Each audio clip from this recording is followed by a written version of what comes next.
শিক্ষার ক্ষেত্রে আপনারা দেখেছেন আমরা শিক্ষা ব্যবস্থাটাকে চেঞ্জ করতে চাই।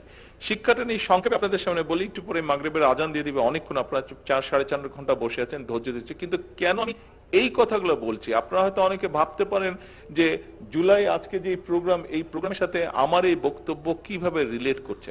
আমার বক্তব্যটা এই জন্যই রিলেট করছে, দেখেন আমরা যেই কথাগুলো বলছি এটা আমি একটু গর্ব করেই বলি।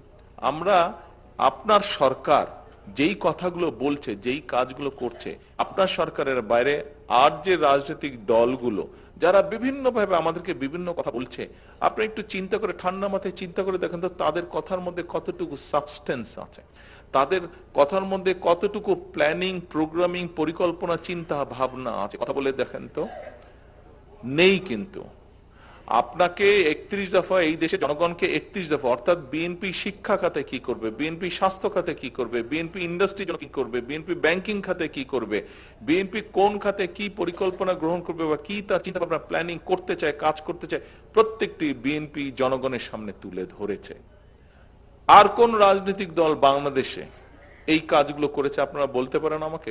রাজনীতিতে করি আমরা জনগণের জন্য, রাজনীতি। আরে ভাই দাঁড়ান, স্লোগান দেন, এই জিনিসটাই বিরক্ত লাগে, স্লোগান দেন। আগে শোনেন, বোঝেন, আগে শোনেন, কথা শোনেন, বোঝেন, বুঝে জিনিসটা ডেলিভারি দেওয়ার চেষ্টা করেন।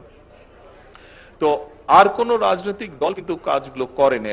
কোন রাজনৈতিক দল, আমরা শুধু গাল ভরা কথা শুনেছি, আমরা গলা ভরা কথা শুনেছি, গাল ভরা কথা আমরা শুনেছি।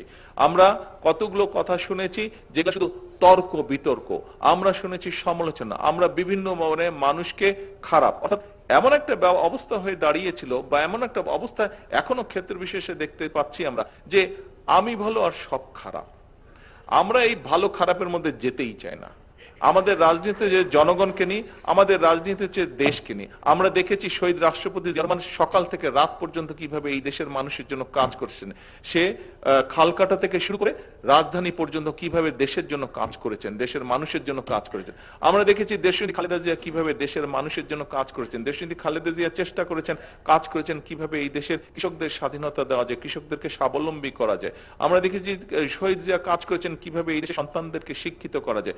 আমরা দেখেছি শহীদ জিয়া কাজ করেছেন এই দেশের কিভাবে ইন্ডাস্ট্রিতে, শিল্প কারখানায় স্বাবলম্বী করা যায়। আমরা দেখেছি কিভাবে, সেজন্যই আমরা দেখেছি যে কিভাবে শহীদ জিয়া সময় এই যে গার্মেন্টস নিয়ে আমরা গর্ব করি, সেই গার্মেন্টস কিভাবে সারা বিশ্বে এখন আমরা দ্বিতীয় অবস্থানে আছি গার্মেন্টস রফতানির ক্ষেত্রে। আমরা দেখেছি কিভাবে দেশনেত্রী খালেদা জিয়ার সময় 1996 সালে এই যে স্বৈরাচার যে তখন ক্ষমতায় ছিল 1996 সালে, তাদের শিল্পমন্ত্রী বলতে বাধ্য হয়েছিল যে 91 থেকে 96 পর্যন্ত দেশে খালেদা জিয়ার সময় প্রায় 80,000 শিল্প কলকারখানা এই দেশে প্রতিষ্ঠিত হয়েছিল।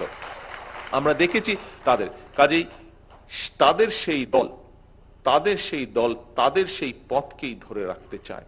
এই জন্যই আমরা এমন কাজগুলো করতে চাই যেই কাজগুলোর ফল জনগণ পাবে। জনগণ যেই কাজগুলোর ফল পাবে, শুধু কথা শুনবে না, জনগণ দেখবে যে ইয়াস বিএনপি এই কাজগুলো করেছে, সেজন্য আমি, আমার পরিবার, আমার সন্তান একটি সেফ পজিশনে আছে। সেই জন্য বিএনপি এই কাজগুলো করেছে বলেই আমি, আমার পরিবার, আমার সন্তান, আমরা একটি নিশ্চিত সুন্দর ভবিষ্যতের দিকে এগিয়ে যাচ্ছি। উপস্থিতিবৃন্দ, আমাদের রাজনীতি এটাই হওয়া উচিত। অনেকে অনেক কথা বলবে, সবার সব কথা তো কান দেবার দরকার নেই। আসুন, আমরা শপথ করেছি এই দেশের মানুষের জন্য ডেলিভারি করার, এই দেশের মানুষেরকে ডেলিভার করব, আমরা কাজ ডেলিভার করব। আমরা আজকে কি পেলাম, হ্যাঁ আমি জানি এখানে আপনারা যারা আজকে ঘরে উপস্থিত আছেন, এমনকি এই মঞ্চে উপস্থিত যারা আছেন, বিভিন্ন জন বিভিন্ন অত্যাচার নির্যাতনের ভিতর দিয়ে আপনারা গিয়েছেন, বিভিন্ন জন বিভিন্ন কিছু হারিয়েছেন জীবনে। আমি আমার বাড়িঘর সবকিছু হারিয়ে ফেলেছি, আমি আমার বাড়িঘর সবকিছু হারিয়ে ফেলি। যেই বাড়ি রেখে আমি চলে গিয়েছিলাম, এসে তো ফিরে এসে তো আমি সেই বাড়ি দেখিনি।